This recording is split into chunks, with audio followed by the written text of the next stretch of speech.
भगवान विष्णु की कृपा सदैव बनी रहे। तो आज हम सुनेंगे आषाढ़ अमावस्या की पौराणिक कथा। तो कथा को अंत तक पूरा सुनिएगा। एक समय की बात है, एक ब्राह्मण अपनी पत्नी के साथ रहता था। वो दोनों ही भगवान विष्णु के बहुत बड़े भक्त थे। दोनों प्रतिदिन अपना ज़्यादातर समय भगवान के ध्यान और पूजा पाठ में बिताते थे। ब्राह्मण का घर धन धान्य से भरा हुआ था, किंतु संतान न होने के कारण वह दंपति अत्यंत दुखी रहता था। एक दिन ब्राह्मण ने अपनी पत्नी से कहा कि मैं तपस्या करने के लिए वन में जा रहा हूँ। इसके बाद वह भगवान पर भरोसा और संतान की कामना लेकर वन में तपस्या करने के लिए चला गया।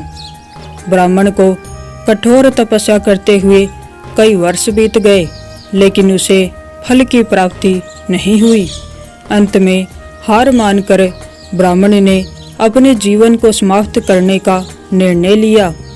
अपने जीवन को समाप्त करने के बारे में सोचकर उसने पेड़ की डाली पर फांसी का फंदा डाल दिया और अपने गले पर बांधने लगा। तभी वहां पर सुख अमावस्या प्रकट होकर बोली, हे ब्राह्मण, तुम्हारे भाग्य में 7 जन्म तक कोई संतान नहीं लिखी है, किंतु मैं तुम्हें 2 कन्या का वरदान देती हूँ। तुम अपनी एक कन्या का नाम अमावस्या रखना और दूसरी का नाम पूनम रख देना। तुम अपनी स्त्री से कहना कि वह 1 वर्ष तक सुख अमावस्या का व्रत करे और अमावस्या के दिन 1 कटोरी चावल भरकर उस पर दक्षिणा रख करके दान कर दे। सुख अमावस्या की बातें सुनकर ब्राह्मण घर आया और ये पूरा वृतांत उसने अपनी पत्नी को सुनाया। सुख अमावस्या के आदेश अनुसार ब्राह्मणी ने व्रत रखना आरंभ कर दिया।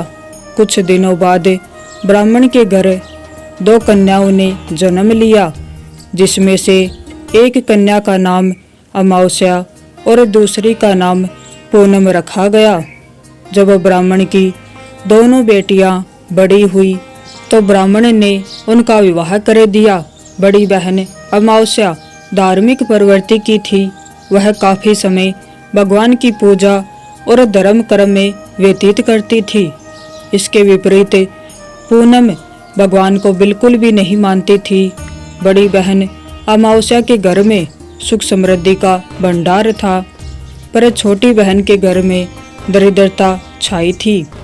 जब बड़ी बहन अमावस्या को अपनी छोटी बहन पूनम के बारे में पता चला तो वो बहुत दुखी हुई और अमावस्या अपनी बहन के लिए ढेर सारा सामान लेकर उससे मिलने गई। छोटी बहन के घर पहुंचकर अमावस्या ने उसे 1 वर्ष तक सुख अमावस्या का व्रत करने की सलाह दी।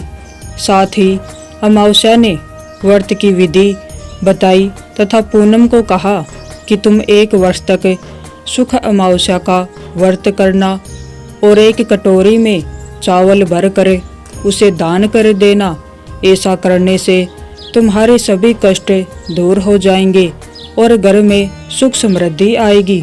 पूनम ने अपनी बहन की बात को मानते हुए बिल्कुल ऐसा ही किया, जिसके बाद पूनम का घर सुख समृद्धि से भर गया। तो ये थी आषाढ़ अमावस्या की पौराणिक कथा। अगर आपको कहानी अच्छी लगी हो तो वीडियो को लाइक करें और चैनल को सब्सक्राइब